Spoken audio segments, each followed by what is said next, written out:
आता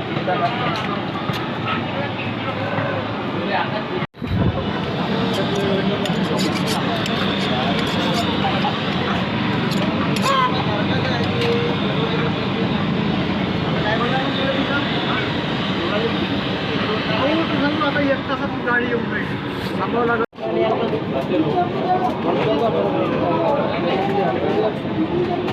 हा जो कोंबडा भाऊ तू पाहिला हा नाही का भाऊ साऊथचा कोंबडा हा आणि हा पाळलेला कोंबडा आहे भाऊ हा. आणि नाही का भाऊ हा कोंबडा पिजासाठी नाही का एक नंबर आहे भाऊ. क्योंकि पंख आणि शेपूट याला शापूत आहे भाऊ. आरू निघल्यात एक नंबर आहे का आरू पिजासाठी एक नंबर आहे भाऊ हा कोंबडा. केव्हा या आणि घरून घेऊन जा भाऊ. ॲड्रेस आहे बोंडे खंडाळा साकोली जिल्हा भंडारा. मस्त कोंबडा भाऊ. लढाईचा कोंबडा आहे एक नंबर. आणि लढाईचा पूर्ण नाही का भाऊ विजय काढते एक नंबर आणि एक नंबर खेळते सुद्धा. ठीक आहे भाऊ. अशा प्रकारे धन्यवाद.